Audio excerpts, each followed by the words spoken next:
మా తెలుగు తల్లికి మల్లె పూదండ, మా కన్న తల్లికి మంగళారతులు. మా తెలుగు తల్లికి మల్లె పూదండ, మా కన్న తల్లికి మంగళారతులు. కడుపులో బంగారు, కనుచూపులో కరుణ, చిరునవ్వులో చిరులు దొరలించు మా తల్లి. మా తెలుగు తల్లికి మల్లె పూదండ, మా కన్న తల్లికి మంగళారతులు. గలగల గోదారి కదలిపోతుంటేను, బిరబిరా కృష్ణమ్మ పరుగులిడుతుంటేను. గలగల గోదారి కదలిపోతుంటేను, బిరబిరా కృష్ణమ్మ పరుగులిడుతుంటేను. బంగారు పంటలే పండుతాయి, మురిపాల ముత్యాలు దొర్లుతాయి. మా తెలుగు తల్లికి మల్లె పూదండ, మా కన్న తల్లికి మంగళారతులు. అమరావతి నగర అపురూప శిల్పాలు, త్యాగయ్య గొంతులో తారాడు నాదాలు. అమరావతి నగర అపురూప శిల్పాలు, త్యాగయ్య గొంతులో తారాడు నాదాలు. తిక్కయ్య కలములో తీయందనాలు, తిక్కయ్య కలములో తీయందనాలు. నిత్యమై నిఖిలమై నిలచియుండేదాకా, నిత్యమై నిఖిలమై నిలిచియుండేదాకా. మా తెలుగు తల్లికి మల్లె పూదండ, మా కన్న తల్లికి మంగళారతులు.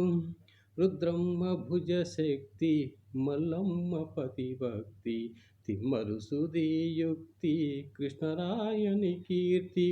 మా చెవుల రింగుమని మారు మ్రోగేదాకా, మా చెవుల రింగుమని మారు మ్రోగేదాకా.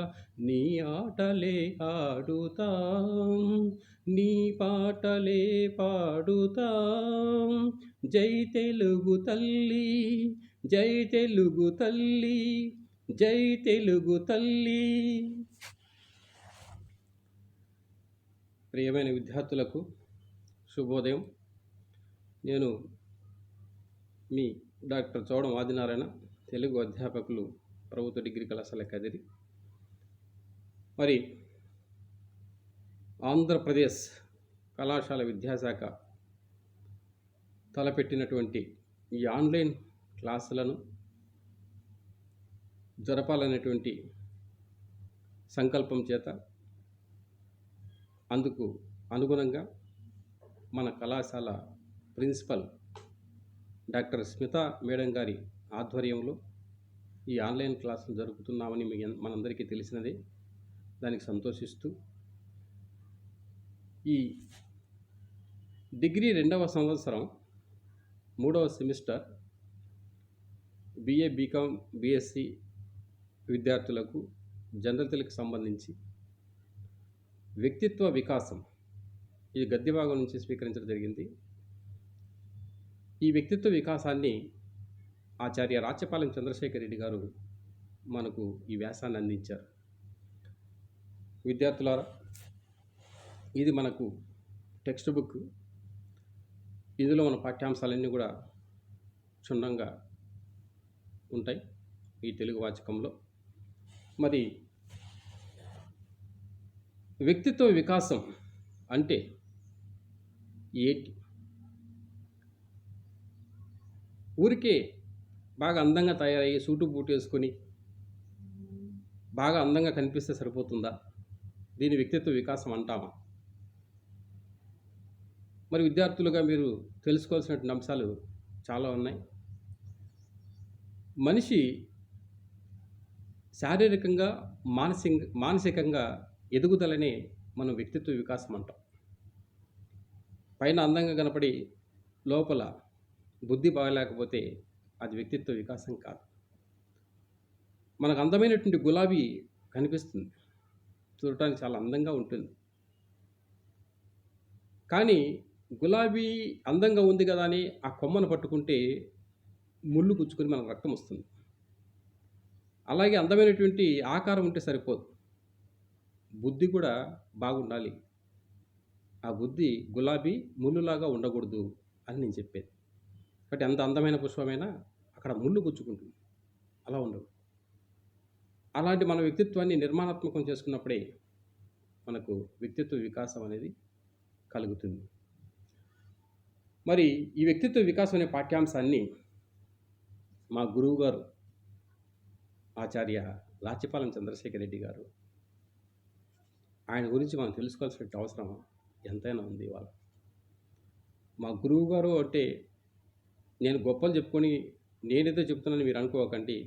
ఆయన సమాజము తెలిసినటువంటి వ్యక్తి, సమాజంలో గౌరవప్రదమైనటువంటి వ్యక్తిత్వం కలిగినటువంటి మనిషి. అటువంటి ఆచార్య రాచపాలెం చంద్రశేఖర్ రెడ్డి గురించి ఇవాళ మనం తెలుసుకోవాల్సినటువంటి అవసరం ఎంతైనా ఉంది విద్యార్థులారా. ఆయన జీవితము, ఆయన యొక్క సాహిత్య నేపథ్యాన్ని గురించి మనం ఒకసారి అవలోకనం చేసుకుందాం. 1948 అక్టోబర్ 16న ఆచార్య రాచపాలెం చంద్రశేఖర్ రెడ్డి రాచపాలెం రామిరెడ్డి మంగమ్మ దంపతులకు చిత్తూరు జిల్లాలో తిరుపతి సమీపంలోని కుంట్రపాకం గ్రామంలో సామాన్య రైతు కుటుంబంలో ఆయన జన్మించారు. రైతు కుటుంబం నుంచి వచ్చి చాలా కష్టాలు పడి విద్యను అభ్యసించి ఈ స్థాయికి వచ్చారు ఆచార్య రాచపాలెం చంద్రశేఖర్ రెడ్డి గారు. వ్యక్తిత్వ వికాసానికి నిలువుటద్దమైన వ్యక్తిత్వ వికాసానికి అయినా నిలువుటద్దం మా గురువు గారు ఆచార్య రాచపాలెం. ఆచార్య రాచపాలెం మనిషి గంభీరమే కాదు, ఆయన ఆలోచనలు కూడా గంభీరంగా ఉంటాయి. కప్పి చెప్పేది కవిత్వం అయితే విప్పి చెప్పేది విమర్శ అని డాక్టర్ శ్రీనారాయణ రెడ్డి చెప్పారు. ఇక్కడ విమర్శ చేయడం అంటే చాలా గొప్ప విషయం. విమర్శ ఒక బాధ్యత. దానిని సరిగా నిర్వహించకపోతే సాహిత్యానికే కాదు సమాజానికి కూడా నష్టం కలుగుతుంది. తద్వారా మంచి పుస్తకాలు మరుగున పడిపోయి సాహిత్య విలువలు లేని పుస్తకాలు రాజ్యమేలుతాయి. విమర్శ కేవలం తప్పులనే కాదు, ఒప్పులను కూడా చూపుతుంది. కనుక మంచి పుస్తకము నిలబడుతుంది. అటువంటి సద్విమర్శ చేయగలిగే గొప్ప మనసున్నటువంటి మహారాజు సాహితీ ప్రియుడు ఆచార్య రాచపాలెం చంద్రశేఖర్ రెడ్డి గారు. గత 40 సంవత్సరాలుగా నిర్విరామంగా విమర్శ సాహిత్యంలో కథ, కవిత్వము, నవల ఇలా అన్ని సాహిత్య ప్రక్రియలపై రాచపాలెం పదునైనటువంటి మంచి విమర్శలు చేస్తున్నటువంటి గొప్ప వ్యక్తి. 2014లో కేంద్ర సాహిత్య అకాడమీ పురస్కారం అందుకున్నారు. ఆయన రచనలకి, ఆయన విమర్శ గ్రంథాలకు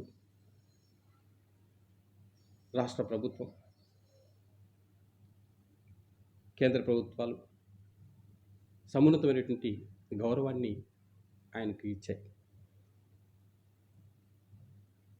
తన పిల్లలకు కూడా కులాంతర మతాంతర వివాహాలు చేసిన గొప్ప మానవతావాది ఆచార్య రాచపాలెం చంద్రశేఖర్ రెడ్డి గారు. అంతేకాదు నిగర్వి, నిరాడంబరుడు, నిబద్ధత కలిగినటువంటి వ్యక్తి, గొప్ప క్రమశిక్షణ కలిగినటువంటి సాహితీవేత్త ఆచార్య రాచపాలెం చంద్రశేఖర్ రెడ్డి.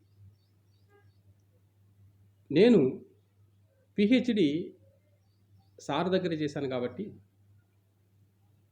ఆ సార్ యొక్క వ్యక్తిత్వం నేను కళ్ళారా చూశాను. అందుకోసమే మీకు ఈ విధంగా చెబుతూ ఉన్నాను. నేను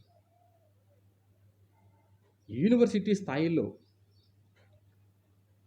కుల రాజకీయాలు రాజ్యమేలుతున్నటువంటి కాలంలో కూడా కులాలకు, మతాలకు అతీతంగా ప్రవర్తించి తనదైనటువంటి వ్యక్తిత్వాన్ని నిలుపుకున్నటువంటి గొప్ప వ్యక్తి.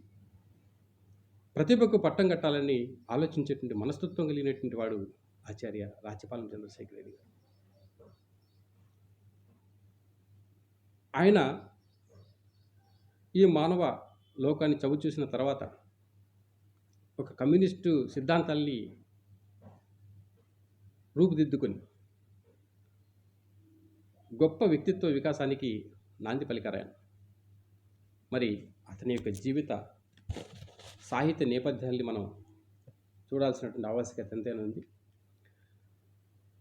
రచయిత అంటే వ్యక్తిత్వ వికాసానికి సంబంధించినటువంటి రచయిత గురించి మనం తెలుసుకోవాలి. రచయిత జీవిత రేఖా చిత్రణ ఆచార్య రాచపాలెం చంద్రశేఖర్ రెడ్డి ఆధునిక సాహిత్యంలో విమర్శకుడిగా,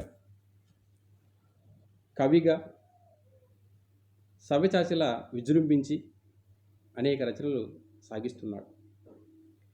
శ్రీ వెంకటేశ్వర విశ్వవిద్యాలయం నుండి ఎంఏ 1972లో, పిహెచ్డి 1977లో డిగ్రీలు పొందారు.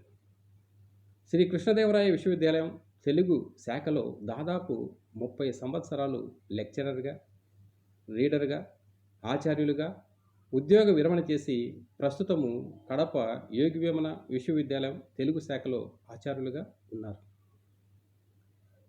సాంప్రదాయ ఆధునిక సాహిత్యాలను క్షుణ్ణంగా అధ్యయనం చేసిన చంద్రశేఖర్ రెడ్డి శిల్ప ప్రభావతి సిద్ధాంత గ్రంథం, తెలుగు కవిత్వం, నన్నయ్య ఒరవడి, ప్రాచీనాంధ్ర కవుల సాహిత్య అభిప్రాయాలు వంటి విమర్శ గ్రంథాలు ప్రాచీన సాహిత్య అభిమానంతో రాశాడు. ఆధునికాంధ్ర కవిత్వం, ఉద్యమాలు, సందర్భాలు, జాషువా, స్వప్నం, సందేశం, కొన్ని కావ్యాలు, కొందరు కవులు వంటి ప్రామాణిక ఆధునిక విమర్శ గ్రంథాలు ప్రచురించారు. కాబట్టి విద్యార్థులారా, అటువంటి గొప్ప మనిషిని, గొప్ప రచయితని, గొప్ప సాహితీవేత్తని, ప్రముఖ విమర్శకుడిని తెలుసుకోవాల్సినటువంటి ఆవశ్యకత మనకు ఎంతైనా ఉంది. మరి సాహిత్య జీవితాన్ని మనం ఒకసారి పరిశీలిస్తే ఆయన విమర్శ గ్రంథాలు ఎక్కువగా రాశారు. ఆయన పరిశోధన గ్రంథం శిల్ప ప్రభావతి సిద్ధాంత గ్రంథం రాసి ప్రాచీన ఆధునిక సాహిత్యాలని పూర్తిగా అధ్యయనం చేసినటువంటి వ్యక్తి. గురజాడ తొలి కొత్త తెలుగు కథలు, చర్చ, సారాంశం వంటి ప్రామాణిక విమర్శ గ్రంథాలతో పాటు అనంత దర్శని, స్వతంత్ర భారత స్వర్ణోత్సవ సావనీర్, దళిత కథలు మొదటి సంకలనం, విమర్శ, ప్రతివిమర్శ, డాక్టర్ సర్దేశాయి సాహిత్య విమర్శ గ్రంథాలకు సంపాదకత్వ బాధ్యతలు కూడా ఆయన నిర్వహించారని మనం చెప్పవచ్చు. ఇక్కడ మా గురువు గారు ఆచార్య రాచపాలెం చంద్రశేఖర్ రెడ్డి, ముందే చెప్పాను మీకు, మనిషి చాలా గంభీరంగా కనపడుతున్న మనసు చాలా వెన్న. ఆయన అభిమానానికి, ఆయన చిరునవ్వుకు దాసోహం కావాల్సిందే ఎవరైనా. ఎన్నో జాతీయ గోష్ఠుల్లో వందలాది ప్రామాణిక వ్యాసాలను సమర్పించారు. స్వర్ణభారతి, సీమ నానీలు, పొలికంటి కవితా సంపుటాలు వెలువరించి ఆధునిక కవిత్వ అభిమానుల ప్రశంసలు అందుకున్నారు. రాష్ట్ర అధికార భాషా సంఘం సభ్యులుగా అధికార భాష అమలుకు అమూల్యమైనటువంటి సలహాలు ఇచ్చారు. ఆయన పర్యవేక్షణలో దాదాపు 20 మంది ఎంఫిల్ డిగ్రీలు, ఒక 25 మంది దాకా పిహెచ్డి డిగ్రీలు కూడా పొందారు.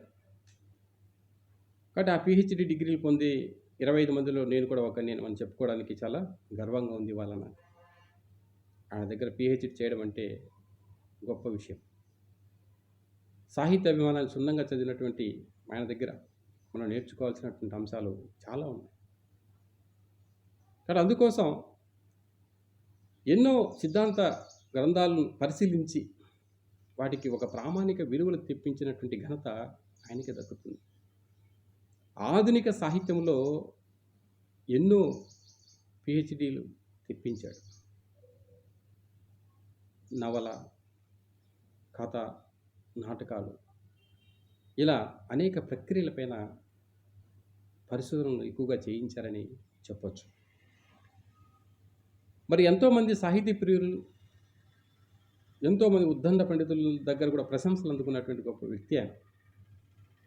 మరి అటువంటి మహోన్నతమైనటువంటి వ్యక్తి ఆచార్య రాచపాలెం చంద్రశేఖర్ రెడ్డి. ఆయన పర్యవేక్షణలో నేను నా యొక్క సిద్ధాంత గ్రంథం ఇది.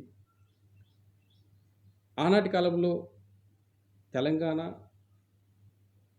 మన రాష్ట్రం రెండు కలిసి ఉన్నాయి కాబట్టి నేను తీసుకున్నటువంటి అంశం కూడా కాలువ మల్లయ్య కథలు, వస్తుశిల్ప అధ్యయనం. ఈ కాలువ మల్లయ్య తెలంగాణ రచయిత. మరి ఆయన కథలపైన నేను పిహెచ్డి పరిశోధన చేశాను. నాకు పర్యవేక్షకుడు ఆచార్య రాచపాలెం చంద్రశేఖర్ రెడ్డి గారు. ఆయన పర్యవేక్షణలో నా యొక్క సిద్ధాంత గ్రంథాన్ని పూర్తి చేసి సమర్పించాను.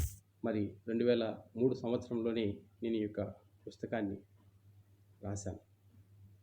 ఆయన దగ్గర పనిచేయడం అంటే సాహిత్య తెలుసుకోవడం నిజంగా గొప్ప విషయంగా భావిస్తున్నాను. ఎందుకు అంటే సాహిత్య లోతుపాతల్ని పూర్తిగా అధ్యయనం చేసినటువంటి గొప్ప మనిషి ఆచార్య రాచపాలెం చంద్రశేఖర్ రెడ్డి. ఈ నేటి యువతరానికి ఈ వ్యక్తిత్వ వికాసం, ఈ వ్యక్తిత్వ వికాసం అంటే పర్సనాలిటీ డెవలప్మెంట్ అంటాం ఇంగ్లీష్లో. ఈ ఆధునిక కాలంలో ప్రతి ఒక్క వ్యక్తికి వ్యక్తిత్వాన్ని వికాసవంతం చేసుకోవాల్సిన ఆవశ్యకత ఎంతైనా ఉంది.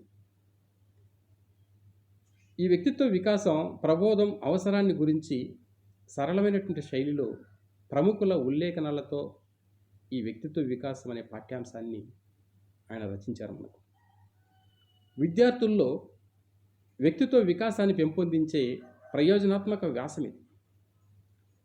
విద్యార్థులకు కేవలం పరీక్ష దృష్టిలో కాక జీవితానికి పనికి వచ్చే పాఠ్యాంశంగా మనకి వ్యక్తిత్వ వికాసం అనేటువంటి పాఠ్యాంశం దోహదపడుతుంది విద్యార్థులారా. ఎందుకంటే కేవలం మార్కుల కోసమే కాదు, మన జీవితంలో రిమార్కులు లేకుండా చూసేటువంటిది సాహిత్య విలువలు. అటువంటి సాహిత్య విలువలను చెప్పినటువంటి ఆచార్య రాచపాలెం గారి యొక్క స్ఫూర్తిని మనమంతా కూడా తెలుసుకోవాలి. ఆయన గొప్ప మానవతావాది. మనుషులంతా ఒకటి. గురజాడ అప్పారావు మంచి చెడ్డలు ఎంచి చూడగా రెండే కులములు అన్నాడు. మంచి అన్నది మాల అయితే ఆ మాల నేను అవుతానన్నాడు గురజాడ అప్పారావు సాహిత్యంలో. మరి గురజాడ మనం చూడలేదు, కానీ ఆచార్య రాచపాలెన్ని మాత్రం చూశాను. ఆయన వ్యక్తిత్వంలో మంచి అనే దానికోసం ఎంతవరకైనా పోరాడతాడు.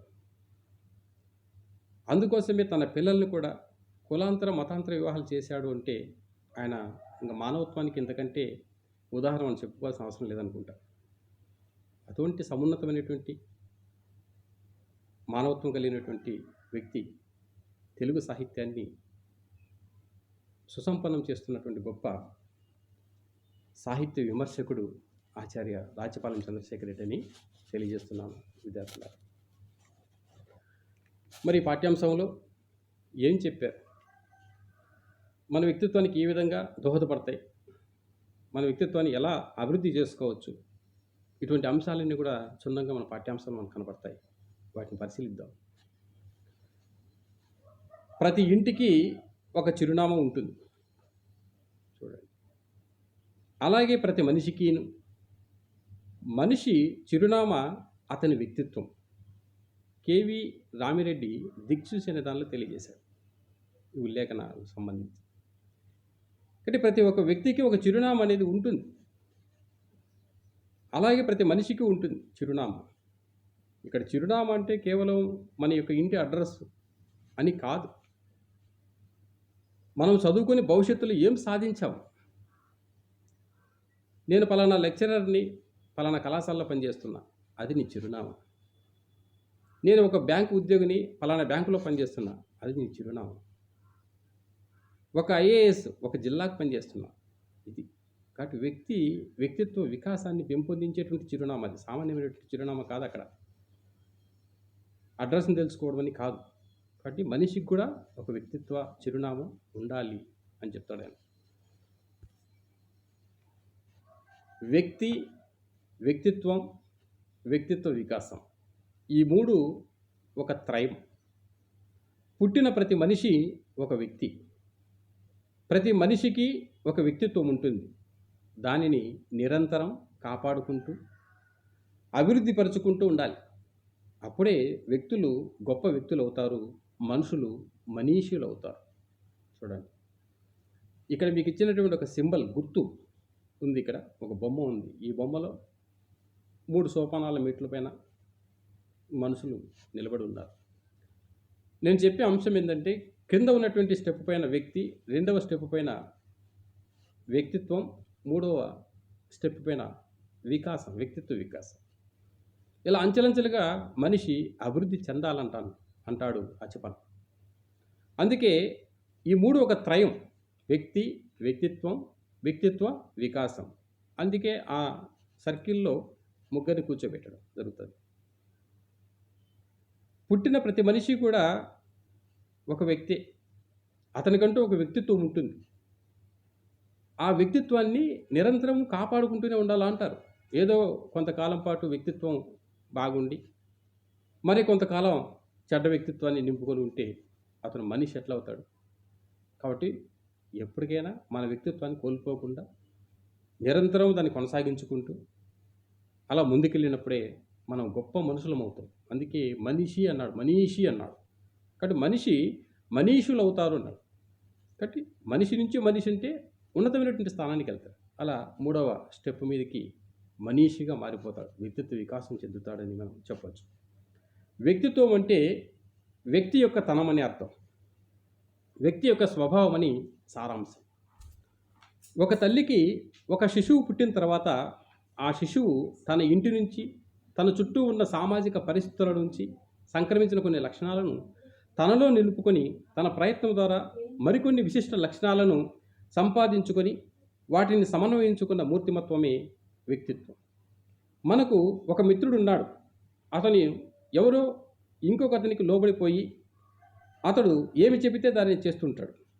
తన ఇష్టాలతో ప్రమేయం లేకుండా అవతలి వ్యక్తి చెప్పిన దానిని మంచి చెడ్డ ఆలోచించకుండా చేసుకుంటూ పోతుంటారు. అప్పుడు మనం మన మిత్రునితో ఏమంటాం? అతను ఏం చెబితే అది చేసేయడమేనా? మంచి చెడ్డ ఆలోచించవద్దా? నీకు వ్యక్తిత్వం లేదా అంటాం.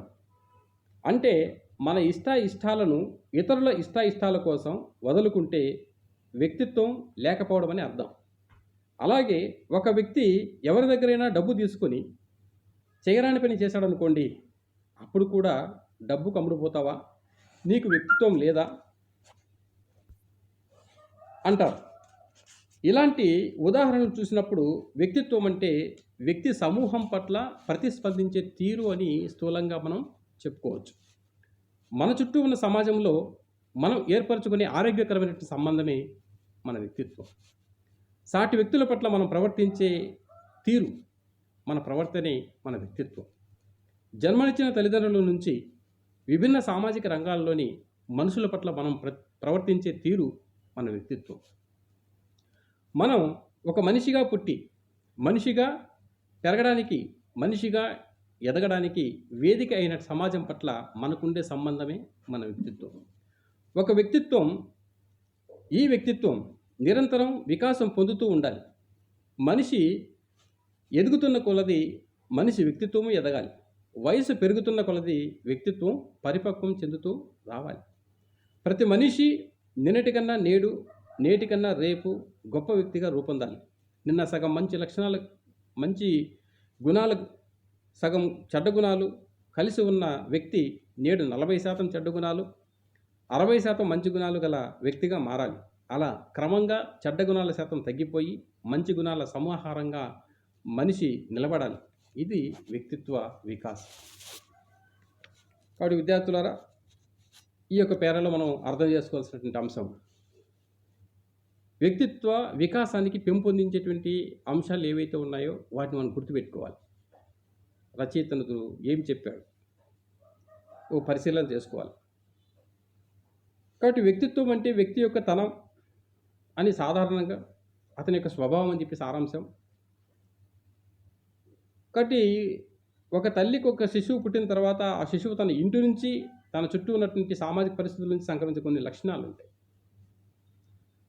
మన మంచివాడా చెడ్డవాడా అని నిర్ధారణ చేసుకోవడానికి సైకాలజీలో మానసిక శాస్త్రంలో 2 అంశాలను ప్రధానంగా చెప్పారు. ఒకటి జీన్స్ అని, రెండవది పరిసరాలు అని చెప్పేసి. జీన్స్ అంటే తల్లిదండ్రుల నుంచి సంక్రమించినటువంటి వ్యక్తిత్వం. పరిసరాలు అంటే మన చుట్టూ ఉన్నటువంటి వాతావరణాన్ని అధ్యయనం చేసి మనం గొప్ప వ్యక్తిగా మారడం. వీరిని చూసి నేర్చుకొని మంచివాడిగా ప్రయోజకుడు పొందడాన్ని పరిసరాల మీద డెవలప్. ఇలా ప్రతి ఒక్క వ్యక్తి పైన ఈ రెండిట్లో ఏదో ఒకటి ఖచ్చితంగా ముద్ర వేస్తుంది. అందులో అనుమానం లేదు. అందుకు ఇక్కడ అటువంటి వ్యక్తి సమాజంలో గౌరవాన్ని పొందాలి అంటే తన ప్రయత్నం ద్వారా మరికొన్ని విశిష్టమైనటువంటి లక్షణాలను సంపాదించుకోవాలంటే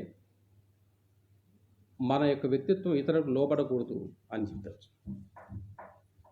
అతడు ఏం చెప్తే దాన్ని చేస్తూ పోవడం కాదు.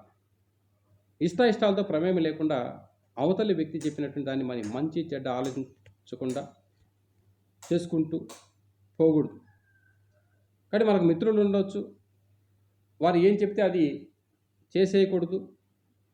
మరి మనకంటూ ఒక వ్యక్తిత్వం ఉంది, దాన్ని కాపాడుకుంటూ పోవాలి.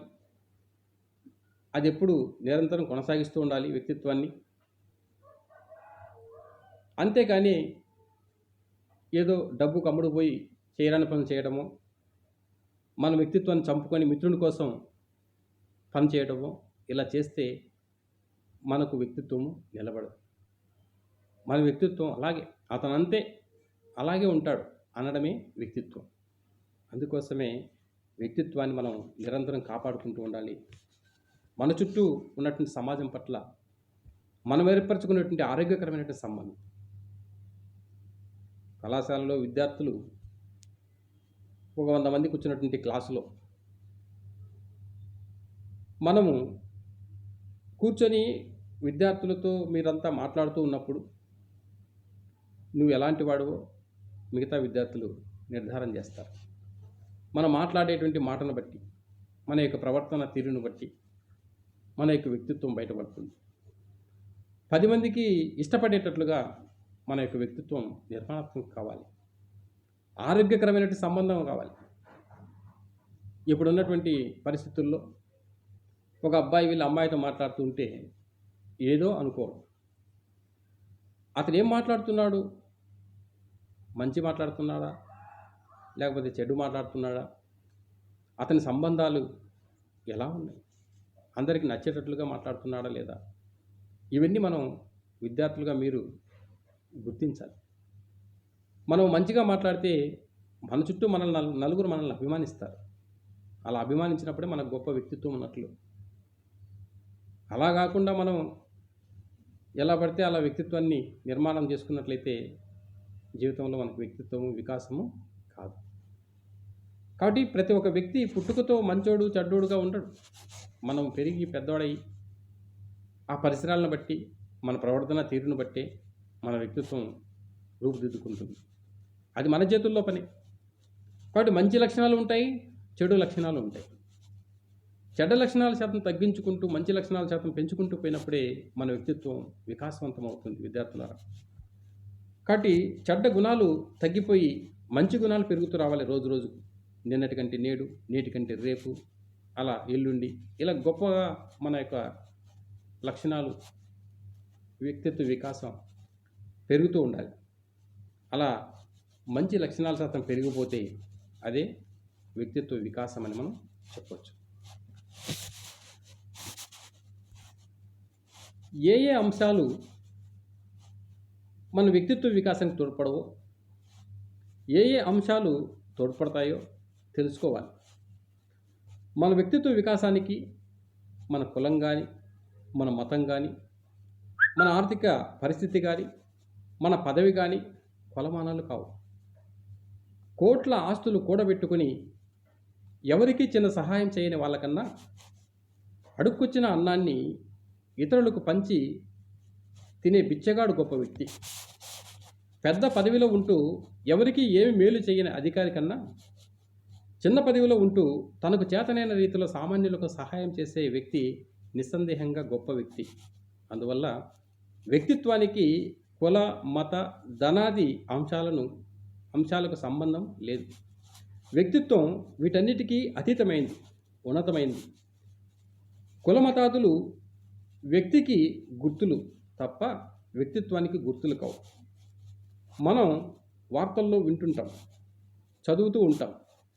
బస్సులో ఎవరో ప్రయాణికులు మర్చిపోయిన మనీ పర్సును అధికారులకు అప్పగించిన బస్ కండక్టర్, ఆటోలో ప్రయాణికులు మర్చిపోయిన వస్తువుల్ని పోలీసులకు అప్పగించిన ఆటో డ్రైవర్ మొదలైన విషయాలను ఇలాంటివి వ్యక్తిత్వానికి, దాని వికాసానికి ఉదాహరణలు.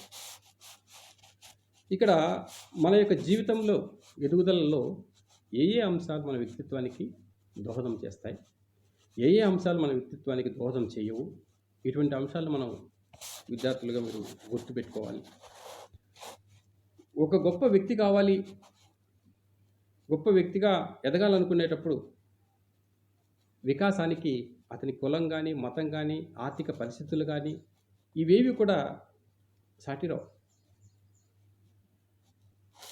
ఎందుకంటే కోట్ల కొద్దీ డబ్బు సంపాదించినటువంటి వ్యక్తి ఎవరికీ చిన్న సహాయం కూడా చేయకుండా పోతే, పిసినారిగా ఉంటే దానివల్ల ఒరిగేదేమీ లేదు. అతను గొప్ప వ్యక్తి కాదు. ఇక్కడ అడుక్కొచ్చినటువంటి అన్నాన్ని ఇతరులకి పంచిపెట్టాడు చూడండి, వాడు నిజమైనటువంటి ఆ పిచ్చిగాడు గొప్ప వ్యక్తిత్వ వికాసం ఉన్నవాడని అర్థం. అందుకే గుర్రం చేసుకొని మనం గుర్తుపెట్టుకోవాలి. ఇప్పుడు పారకుండా నీళ్లు పాచిపట్టు అంటాడు. నీళ్లు పారకుండా పోతే అవి అలాగే పాచిపడతాయి, పారుతూ ఉంటే నీళ్లు చాలా బాగా ఉంటాయి. అలాగే మన ఆస్తులు కూడా ఇతరులకు సహాయం చేయటము, మంచి పనుల కోసం ఇవ్వడము, ఇలా చేస్తూ పోతే మన విలువలు తెలుస్తాయి, మనకు గొప్ప వ్యక్తిత్వం ఉందని చెప్పేసి గుర్తిస్తారు. మనం ఒక్కరమే డబ్బు సంపాదించుకొని మనం ఒక్కరమే సుఖపడాలనుకోవడం స్వార్థం. కాబట్టి ఎంతోమంది నిస్వార్థపరులైన దేశభక్తులను చూసాం, మహాత్మా గాంధీని చూసాం, అంబేద్కర్ని చూసాం, ఎంతోమంది దేశ నాయకులందరినీ చూసాం. వారు స్వార్థపరంగా ఆలోచన చేసినట్లయితే మనకి వాళ్ళ స్వరాజ్యము, స్వాతంత్రం వచ్చేదా? నిస్వార్థంగా చేసిన బట్టి, సేవను బట్టే ఇవాళ మనం ఈ విధంగా మనం ఉంటున్నాము అంటే వాళ్ళే కారణం. అటువంటి గొప్ప వ్యక్తిత్వాల్ని అలవాటు చేసుకోవాలి విద్యార్థుల. అలాగే కులమతాదులు, ఆర్థిక పరిస్థితి ఇవన్నీ కొలమానాలు కావు వ్యక్తిత్వ వికాసానికి. మనము నిర్మాణాత్మకంగా ఏర్పరచుకున్నటువంటి నిజమైనటువంటి జీవితమే వ్యక్తిత్వం. బాగా చదువుకున్నవాడు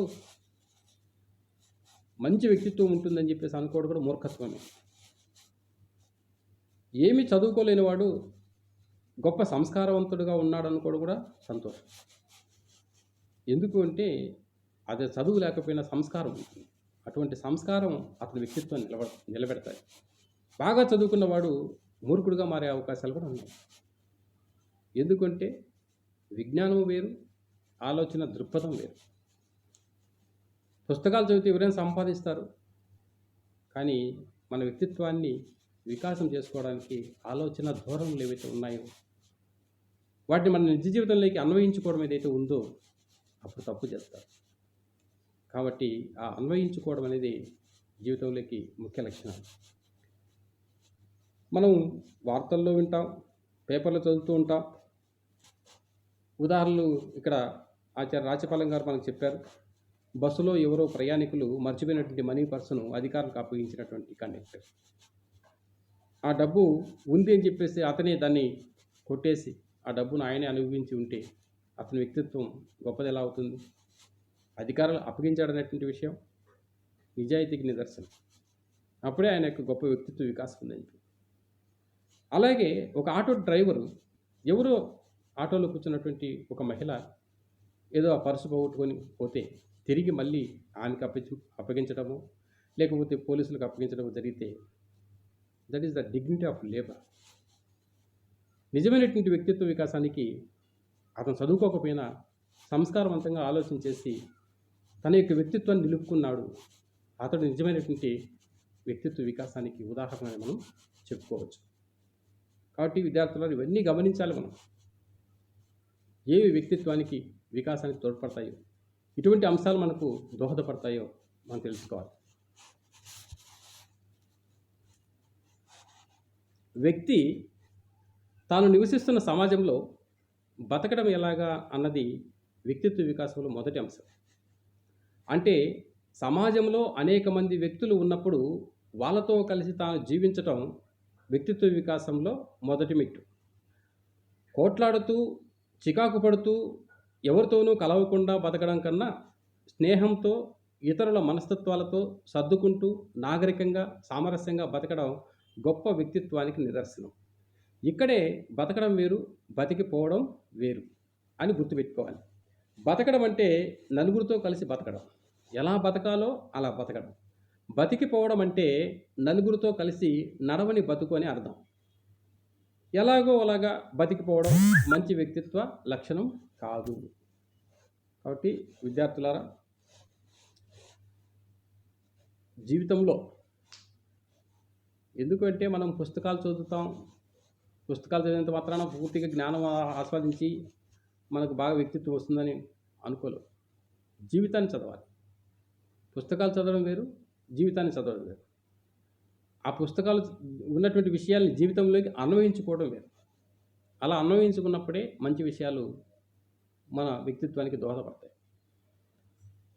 కాబట్టి ఇక్కడ సమాజంలో ఎలా బ్రతకాలి? అరిస్టాటిల్ మాట అన్నాడు, man is a social animal and political animal అని చెప్పేసి. మానవుడు సంఘజీవి, సమాజంలో అందరితో కలిసి బ్రతకాలి. అలా బతకలేక ఒకడే బతికాడనుకో, వాడి దేవుడన్నా ఉండాలి, లేకపోతే దయ్యమైనా ఉండాలని చెప్పేసి చెప్పాడు. ఇక్కడ అది కూడా గుర్తుపెట్టుకోవాలి. కానీ నలుగురితో కలిసి బతకాలి. అది వ్యక్తిత్వ వికాసంలో మొదటి మెట్టు. మనం ఇతరులతో కొట్లాడుతూ, చిరాకు పడుతూ, స్వార్థంతో కూడినటువంటి భావజాలంతో అనాగరికంగా ఇలా బతికినట్లయితే మనల్ని ఎవరు మెచ్చుకోరు. ఇతరుల మనస్తత్వాలతో సర్దుకుంటూ నాగరికంగా సామరస్యంగా సర్దుకుపోయే మనస్తత్వాలు ఎవరికైతే ఉంటాయో వాళ్ళది నిజమైనటువంటి గొప్ప వ్యక్తిత్వం. ఇక్కడ బతకడం వేరు, బతికిపోవడం వేరు అనే రెండు అంశాలు చెప్పాడు కవి. బతకడం అంటే నలుగురితో కలిసి బతకడం, బతికిపోవడం అంటే ఎలాగో అలాగా బతికేసి వెళ్ళిపోవడం. దానివల్ల ఉపయోగం లేదు. మనకు నలుగురంటూ మనుషులు అవసరం సమాజంలో. కాబట్టి అటువంటి సమాజంలో నాగరికంగా సామాజికంగా సామాజిక విలువలతోటి బ్రతకాలి మనిషి. కాబట్టి అది ఆ విధంగా బ్రతికినట్లు వ్యక్తి మంచి వ్యక్తిత్వ వికాసవంతుడని చెప్పవచ్చు.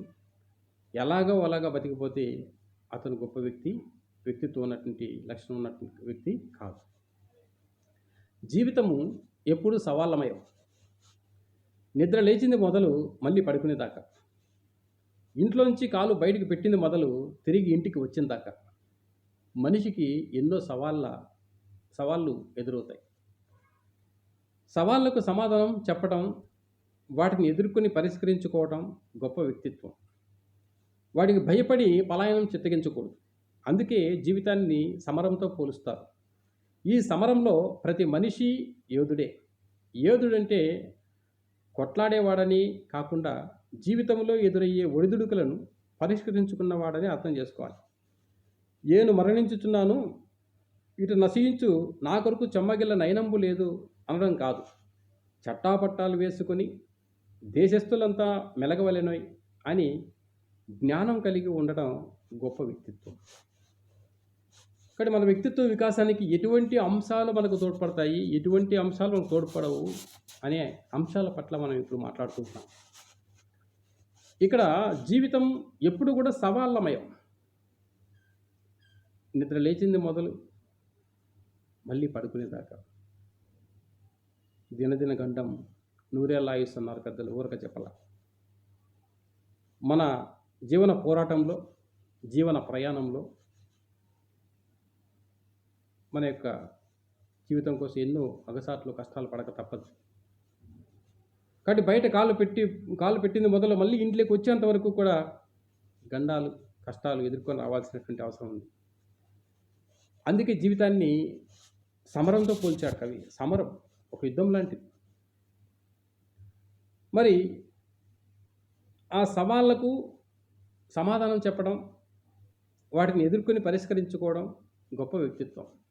ప్రతి మనిషికి సమస్యలు వస్తాయి, సవాళ్ళు వస్తాయి, కష్టాలు వస్తాయి. కష్టాలకు కుంగిపోవడం కానీ, సవాళ్ళు వచ్చి అధిగమించలేకపోవడం కానీ, మానసిక భయంతోనూ ఇలా ఉంటే, భయపడిపోతే మనిషి లక్ష్యం చేరుకోలేడు. మనసు దృఢంగా ఉండాలి. విద్యార్థులారా, మీరు గుర్తుంచుకోవాల్సిన అంశం ఏంటంటే, భయం మన వ్యక్తిత్వానికి పెద్ద చెడ్డ. భయపడితే సమస్యల పరిష్కారాలు కావు. ఎంతోమంది దివ్యాంగులను చూస్తున్నాం ఇవాళ మనం. కాళ్ళు లేని వాళ్ళు, చేతులు లేని వాళ్ళు, కళ్ళు కనపడిన వాళ్ళు, మానసిక వికలాంగులు ఎందరినో చూస్తున్నాం. కానీ భగవంతుడు వాళ్లకు ఆ అవయవాలు లేకపోయినప్పటికీ వాళ్ళు ఏదో విధంగా ధైర్యంగా ముందుకు, మానసిక స్థైర్యంతో ముందుకు వెళ్తూ ఉన్నారు ఇవాళ. మరి అన్ని అవయవాలు ఉన్నటువంటి మీరు సాధించాలనే తపన, నేర్చుకోవాలనేటువంటి విజ్ఞానం సాధనలో మనసు దృష్టి పెడితే, ఏకాగ్రతతో తప్పనిసరిగా మీరు అనుకున్నటువంటి లక్ష్యాలను మీరు సాధిస్తారు. అలా సాధించడంలో అనేకమైన సవాళ్ళు వస్తాయి, కష్టాలు వస్తాయి, నష్టాలు వస్తాయి. వాటిని అన్నిటిని భయపడి మన మనసును పలాయనం చిత్తగించకూడదు. మానసిక ఎదుగుదల అంటాం దాన్ని. అందుకే నేను చెప్పేది, వ్యక్తిత్వ వికాసం అంటే శారీరకంగాను మానసికంగాను విద్యార్థులు ఎదగాలి, భయపడకూడదు. ఇవాళ కరోనా మహమ్మారి విజృంభించి ప్రజలను చిత్రవద చేస్తుంది, నాశనం చేస్తుంది. అలా దానికి భయపడిపోయి ఇంట్లోనే దూరుకొని ఉంటే ఎటువంటి పరిశుభ్రమైనటువంటి అలవాట్లు కానీ, నాగరికత ఆలోచనలు కానీ మనకు లేకపోతే చాలామంది భయంతో చచ్చిపోతారు.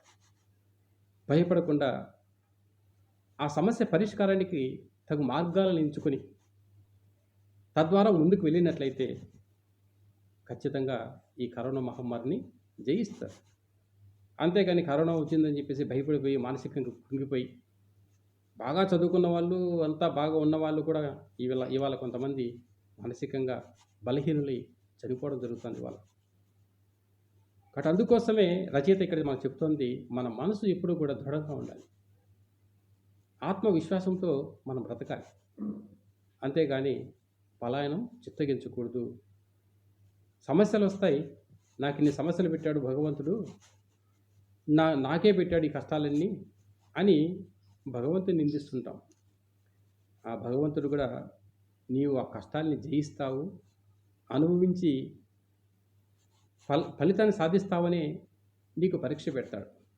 ఆ పరీక్షను అర్థం చేసుకోలేకనే చాలామంది ప్రజలు నాకే పెట్టాడు ఈ కష్టాలు అని ఆ సమస్యలకు పరిష్కారాలు ఎత్తుకోలేక జీవితాలు సాగిస్తున్నారు చాలామంది లోకంలో. చిన్న చిన్న విషయాలకు సర్దుకుపోయి మనస్తత్వాలు లేక ఎన్నో సంసారాలు కూలిపోతున్నాయి వాళ్ళ. భార్యాభర్తల మధ్య నమ్మకం ప్రధానం, నమ్మకం పెట్టుబడి. ఆ నమ్మకమే లేకపోతే ఒకరినొకరు అపార్థాలు చేసుకుని జీవితాలు దూరం చేసుకునేటువంటి వ్యక్తిత్వాలు మారిపోతాయి. ఇదొకటే ఉదాహరణ కాదు, ఇలా ఎన్నో ఉన్నాయి సమాజంలో. చిన్న చిన్న విషయాలకు చికాకు పడి, కొట్లాడి, సర్దుకుపోయి మనస్తత్వాలు లేక ఎంతోమంది జీవితాలు అఘాయిత్యం చేసుకుంటున్నారు ఇవాళ మనం చెప్పుకోవచ్చు. కాబట్టి ఇక్కడ కవి జీవితాన్ని సమరంతో పోలుస్తున్నాడు, ఒక యుద్ధంతో. ఈ సమరంలో ప్రతి మనిషి కూడా ఒక యోధుడే. యోధుడు అంటే సమస్యలు వచ్చినప్పుడు, ఎదురైనప్పుడు, ఒడిదుడుకులకు పరిష్కరించుకున్నప్పుడే అతను యోధుడు అని మనం చెప్పవచ్చు. కాబట్టి ఇక్కడ నేను మరణించుచున్నాను, ఇట నశించు నా కొరకు చెమ్మగలు నైనంబు లేదు అంట. నేను మరణిస్తున్నాను, నా కోసం ఏడ్చేటువంటి ఒక కళ్ళు కూడా లేవే ఇక్కడ అని అవసాన దశలో చనిపోయిన తర్వాత బాధపడితే ఏమి ప్రయోజనం? తన జీవితాంతం బ్రతికేంత వరకు ఏమి మంచి చేశాడు, ఏం మేలు చేశాడు ఈ సమాజానికి, ఇవి ఒకసారి ఆత్మావలోకనం పరిశీలించుకున్నట్లయితే అప్పుడు నీకోసం నలుగురు వచ్చేవాళ్ళు ఉంటారు. నీవు స్వార్థంగా బ్రతికిపోయి నువ్వు చచ్చిపోతే నీకోసం ఏడ్చడానికి నాకు ఎవరు రాలేదని చెప్పేసి అంటే ఎలా సాధ్యం? కాబట్టి అందుకు ఇక్కడ చట్టాపట్టాలు వేసుకుని దేశస్తులంతా మెలగవాలని అన్నాడు కవి గురజాడ అప్పారావు. కాబట్టి భుజం మీద చేతులు పెట్టుకొని చేయి వేసుకొని ధైర్యంగా ముందుకు పోయి, నాకు నలుగురంటూ ఉన్నారు సమాజంలో, నన్ను ప్రేమించే వాళ్ళు ఓ 10 మంది ఉన్నారు అనుకుంటే తృప్తిగా బ్రతకగలుగుతావు. ఏదైనా ఎవరూ లేకపోతే సమాజంలో నీ ఒకరివే ఉంటే అది వ్యక్తిత్వం వికాసవంతం కాదు, అది గొప్ప వ్యక్తిత్వం కూడా కాదు. కాబట్టి చట్టాపట్టాలు వేసుకుని దేశస్తులంతా మెలగవలనే అన్నాడు. కానీ అందరినీ సౌభ్రాతృత్వంతో, సమాజంలో గౌరవ మర్యాదలతోటి, సమాజంలో ఆరోగ్యకరమైనటువంటి సమాజాన్ని మనం చూడాలనేటువంటి ఒక స్వప్నం ప్రతి మనిషికి ఉండాలి. అప్పుడే మనం గొప్ప వ్యక్తిత్వ వికాసం ఉన్నటువంటి వ్యక్తులుగా మారుతాం. ఆశావాదము, అనుకూల ఆలోచన గొప్ప వ్యక్తిత్వానికి మంచి సంకేతాలని మేధావులు అనేకులు చెబుతూ ఉంటారు. నిరాశ మనిషిని కృంగదీస్తుంది. వ్యతిరేక ఆలోచన మనసును కృషింపజేస్తుంది. ఈ రెండింటి ఫలితం జీవితం దుఃఖభాజనం కావడమే. మనం నిర్ధారించుకున్న జీవిత లక్ష్యాన్ని సాధించటానికి జీవితమంతా ప్రయత్నిస్తూనే ఉండాలి. మనం మన లక్ష్యాన్ని సాధించుకునే క్రమంలో ఎన్నో అడ్డంకులు ఎదురవుతుంటాయి. వాటిని ఛేదించుకుంటూ ముందుకు నడవాలి. మధ్యలో నిరాశకు గురై ప్రయత్నాన్ని విరమించుకోకూడదు.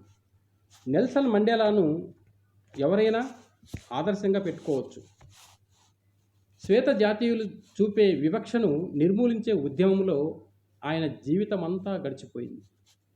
ఆయన ఏనాడు నిరాశపడి తన ఉద్యమాన్ని విరమించలేదు. చెంబులో సగం దాకా నీళ్లున్నాయి అనడం వేరు, సగం దాకే నీళ్లున్నాయి అనడం వేరని. ఇందులో మొదటిది అనుకూల ఆలోచన, రెండవది అననుకూల ఆలోచన అని చాలామంది చెబుతుంటారు. గత కాలము వేలు వచ్చు కాలము కంటెన్ అన్నదానికి, వెనక చూసిన కార్యమేమోయ్ మంచి గతము కొంచెమేనోయ్ అన్నదానికి మధ్య తేడాను మనం గమనించండి. ఇక్కడ మనం గ్రహించాల్సిన మరో అంశం ఆశావాదము వేరు, అవకాశవాదం వేరు అన్నది. అనుకూల ఆలోచన అంటే కన్యాశుల్కం నాటకంలో గిరీశం చెప్పినట్టు ఎవరేం చెప్పినా బాగుందనటమే కాదు. ఆశావాదం మానవ ప్రస్థానానికి కరదీపిక, అనుకూల ఆలోచన మానవ అభివృద్ధికి పతాక అని చెప్పారు.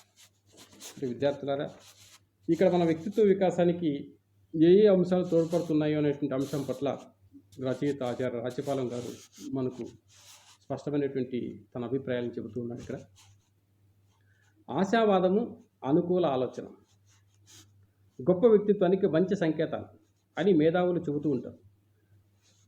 ఆశావాదం అనేది లేకపోతే మనిషి బ్రతకలేడు. నేను ఫలానా సాధిస్తాను అని తన మనసులో అనుకున్నప్పుడే అతను బ్రతుకుతాడు. నిరాశతో ఉంటే ఏమి సాధించలేను, నాకేమీ అనుకూలంగా లేవు అని నిరాశపడితే ఏమీ సాధించలేడు. కాబట్టి విద్యార్థులారా, ఆశావాదంతోనే ప్రతి ఒక్కరూ బ్రతకాలి. నిరాశ మనిషిని కుంగదీస్తుంది. వ్యతిరేక ఆలోచనల్ని మనసును కృషింపజేస్తుంది. కాబట్టి ఈ రెండింటి ఫలితంగా మనకు జీవితము దుఃఖం అవుతుంది. దానికి కారణం కానీ మన నిర్ధారించినటువంటి లక్ష్యాల్ని మనం సాధించలేకపోతాం. జీవితం అంతా మనం ప్రయత్నిస్తూనే ఉండాలి ఆశావాదంలో. ఏదో డిగ్రీ అయిపోయిన తర్వాత గ్రూప్స్ రాసినప్పుడు లేదా పోటీ పరీక్షలు ప్రయత్నించి రాస్తున్నప్పుడు విద్యార్థులు కొంతమంది ఒకసారి రాస్తే రాకపోవడం ఉద్యోగం, మరోసారి రాసినా రాదు, ఇలా నిరాశకు గురైపోతే అతను ఏమి సాధించలేడు. ఓటమి గెలుపుకు చిహ్నంగా మార్చుకొని తన జీవితాన్ని ఎక్కడైతే లోపాలు ఉన్నాయో వాటిని సరిదిద్దుకొని తదనుగుణంగా మళ్ళీ కష్టపడి ప్రయత్నిస్తే తప్పకుండా విజయం సాధిస్తాడు. కానీ విద్యార్థులారా, ఆశావాదంతో ఉంటే ఏదైనా సాధిస్తాం. నిరాశ అనేది మన మనసులో ఉండకూడదు, అది గుర్తుంచుకోవాలి. కాబట్టి లక్ష్యాన్ని సాధించుకోవడంలో క్రమంగా ఎన్నో అడ్డంకులు వస్తాయి. వాటిని ముందుకు ఎదుర్కొంటూ నడవాలి. మధ్యలో నిరాశకు గురైపోయి మన ప్రయత్నాన్ని విరమించుకోకూడదు అని చెప్పాలి. ఎన్నో అడ్డంకులు వస్తాయి, ఎన్నో ఇబ్బందులు పెట్టేవాళ్ళు ఉంటారు జీవితంలో. కాబట్టి వాటన్నిటిని ఎదుర్కొని ముందుకు పోయేవాడే నిజమైనటువంటి వ్యక్తిత్వం కలిగినటువంటి వాడేమని చెప్పవచ్చు. అందుకు ఉదాహరణే మనం నెల్సన్ మండేలాను తీసుకున్నట్లయితే, నెల్సన్ మండేలా గొప్ప వ్యక్తి, ఆదర్శాలు ఉన్నటువంటి వ్యక్తి. కాబట్టి దక్షిణాఫ్రికాలో శ్వేత జాతీయులు చూపే వివక్ష నిర్మూలించే ఉద్యమంలో ఆయన జీవితాంతం పోరాడాల్సినటువంటి పరిస్థితి ఏర్పడింది. పాపం ఆయన ఏనాడు నిరాశపడి ఉండలేదు, తన ఉద్యమాన్ని విరమించలేదు. అందుకే ఆయన జీవితంలో చివరికి లక్ష్యాన్ని సాధించాడు. నల్లజాతీయులు కూడా రాజ్యాన్ని పరిపాలించే అవకాశం కోసం ఆయన పాటుపడ్డాడు. అందుకే చెంబులో సగం దాకా నీళ్లున్నాయి అనడం వేరు, సగం దాకే నీళ్లున్నాయని చెప్పడం వేరు. ఇందులో మొదటిది అనుకూల ఆలోచన, రెండవది అననుకూల ఆలోచన. కాబట్టి ఇక్కడ ఒక వ్యక్తి నీళ్ళు అడిగితే చెంబులో సగం దాకా నీళ్ళు ఉన్నాయి చూసుకొని తాగుతాడు. సగం దాకా నీళ్ళు ఉన్నాయి అని రెండోసారి చెప్తే అతను మానసికంగా కొంచెం దెబ్బతిని ఇదేదో నీళ్ళు తాగితే అయిపోతాయేమో అనుకుంటున్నాడు అన్నట్లు ఒక అననుకూల ఆలోచన అనేది ఏర్పడుతుంది. కాబట్టి ఆ విధంగా గత కాలము మేలు వచ్చు కాలము కంటే, అంటే ముందంతా బాగా మంచి కాలం ఉంది, ఇప్పుడు వచ్చే కాలం పనికిమాలిన కాలం, దరిద్రంగా ఉంది అని అనుకుంటే మనకు నిరాశను నెలకొల్పుతుంది. అలా కాకుండా మంచి గతమున కొంచెమేనై వెనుక చూసిన కార్యం ఏమిటో, మంచి గతము కొంచెమేనై అన్నాడు గురజాడ చెప్పిన మాటలు పరిశీలిస్తే. కాబట్టి వెనుక ఏందుంది, భవిష్యత్తులో ఇంకా మంచివి దండిగా ఉన్నాయి అని అంటే మనకు ఆశ అనేది రేకెత్తిస్తారు కవి. కాబట్టి ఉందిలే మంచి కాలం ముందున అందరూ సుఖపడాలి నందానందాన అన్నట్లుగా మంచి కాలం ముందు ఉంది అంటే ఆశావాదంతో బ్రతుకుతారు. గత కాలం మేలు వచ్చు కాలం కంటే అని అనడానికి తర్వాత కాలం బాగుందని చెప్పడానికి చాలా అందుకే మనం నిరాశపడేటట్లుగా వ్యక్తులను ఎప్పుడు కూడా మాట్లాడకూడదు, ఆశావాదాన్ని రేకెత్తించాలి అని మనం చెప్పవచ్చు. ఇక్కడ మనం గ్రహించాల్సిన అంశం ఆశావాదం వేరు, అవకాశవాదం వేరు అన్నది. అనుకూల ఆలోచన అంటే కన్యాశుల్కం నాటకంలో గిరీశం చెప్పినట్లు ఎవరేం చెప్పినా బాగుందనడమే కాదు ఆశావాదం. అందరూ చెప్తే అందరు చెప్పిన మాటలు మనం తలూపుకుంటూ పోతే అది ఆశావాదం కాదు. ఎవరేం చెప్పినా కూడా మాట్లాడుతూ తలూపితే సరిపోదు. మన వ్యక్తిత్వం బయట పెట్టాలి, అది ఏందో చెప్పాలి, అప్పుడే మన యొక్క వ్యక్తిత్వం బయటపడుతుంది. మానవ ప్రస్థానానికి కర్రదీపిక అనుకూల ఆలోచన మానవాభివృద్ధికి పతాక. కాబట్టి అనుకూల ఆలోచన అనేది ఏదైతే ఉందో అది మానవ అభివృద్ధికి పతాక అని చెప్పేసి మనకు రాజ్యపాలెం గారు ఇక్కడ చెప్పారు.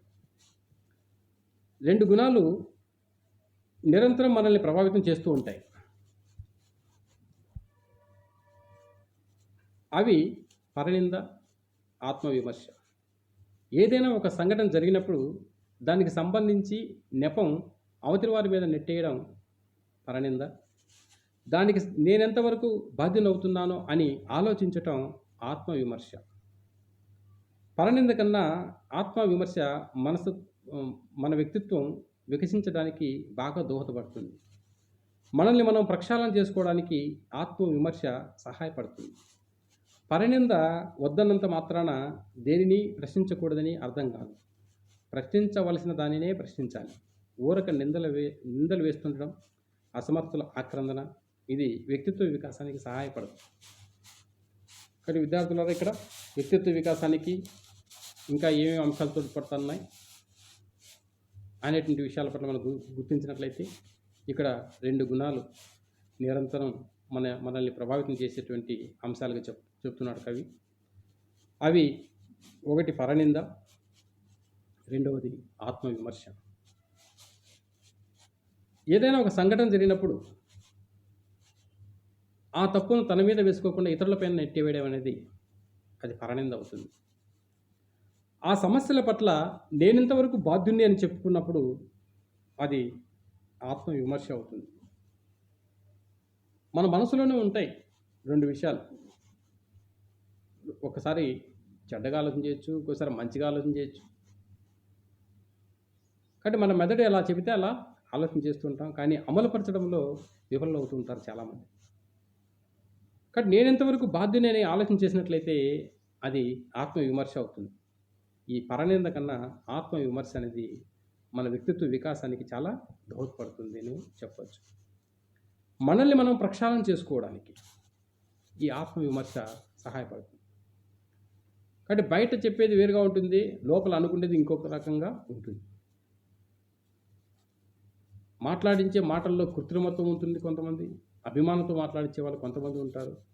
బయట నవ్వుతూ ఉంటారు, లోపల ఇంకో రకంగా మనుషులు ఉంటారు. కృత్రిమైనటువంటి ప్రేమలు ఒలగబోస్తూ ఉంటారు. ఇక్కడ ఆయన ఆత్మవిమర్శ చేసుకున్నట్లయితే ఆయన మాట తీరును బట్టి ఆయన వ్యక్తిత్వం బయటపడుతుంది. కాబట్టి మనిషి తన లోపల ఉన్నటువంటి దానిని ప్రక్షాళన చేసుకోవాలి. అందుకే ఇవేమని అన్నాడు, ఆత్మశుద్ధి లేని ఆచారమేలా, బాండశుద్ధి లేని పాకమేలా, చిత్తశుద్ధి లేని శివపూజలేలరా, విశ్వదాభిరామ వినురవేమన. మన ఆత్మను మనం శుద్ధి చేసుకోవాలి. కాబట్టి ప్రక్షాళన చేసుకున్నప్పుడే మన వ్యక్తిత్వం వికాసవంతమవుతుంది అని చెప్పవచ్చు. కాబట్టి ఇక్కడ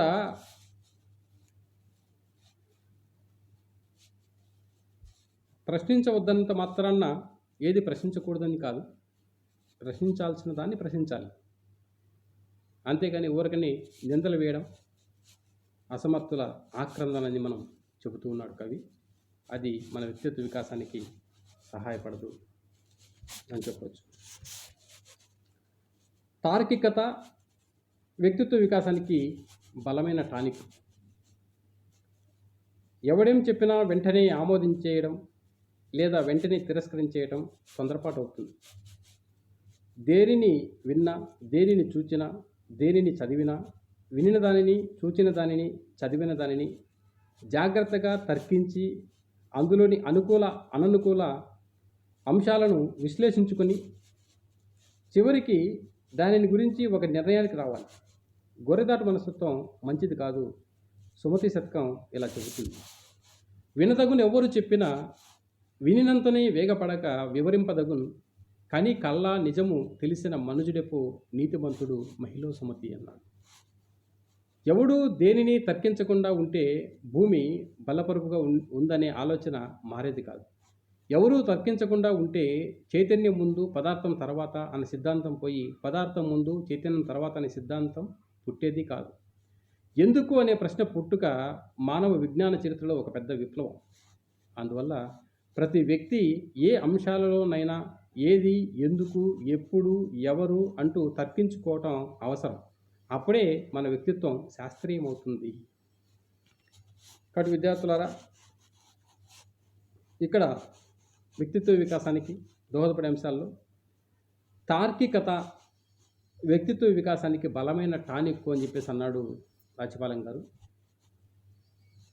తర్కించటం, తార్కికత ఎవడేం చెప్పినా కూడా వెంటనే మనం ఆమోదింప చేయడం మంచిది కాదు.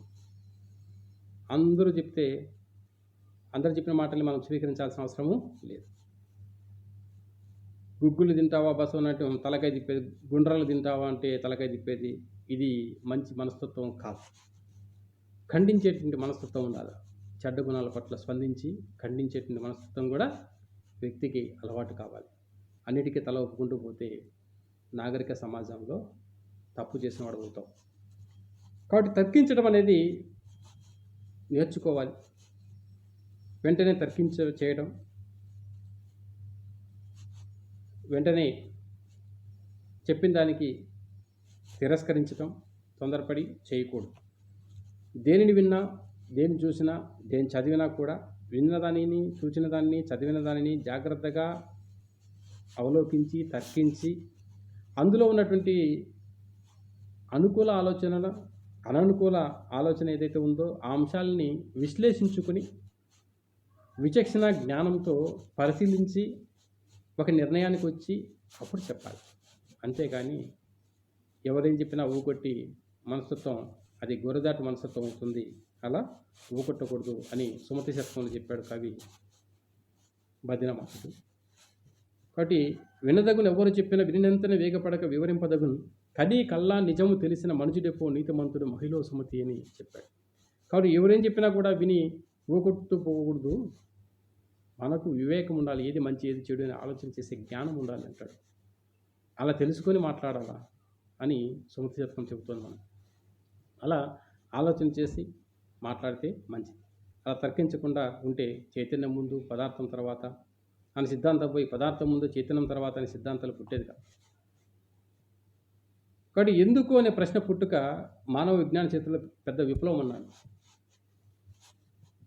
సోక్రటీస్ ఒక తాత్వికుడు. ఆయన ఎప్పుడూ ప్రశ్నిస్తూనే ఉంటాడు సమాజంలో. అందుకే ఆ ప్రశ్నలకు భయపడి కొందరు కొట్టారు. ఎందుకంటే ఎప్పుడు వీడు ప్రశ్నలు వేస్తూనే ఉంటాడు, ఏమైంది వేయింపు ఇంతో అని. కాబట్టి ప్రశ్నించడం మానవ విజ్ఞాన చేతుల్లో గొప్ప విప్లవం ఆనాటి కాలంలో. అందువల్ల ప్రతి వ్యక్తి కూడా ఏ అంశంలోనైనా ఏది, ఎందుకు, ఎప్పుడు, ఎందుకు, ఏమిటి అని ఇలా తర్కించుకోవడం అనేది చాలా అవసరం. అప్పుడే మన వ్యక్తిత్వం శాస్త్రీయమవుతుందని మనం చెప్పొచ్చు.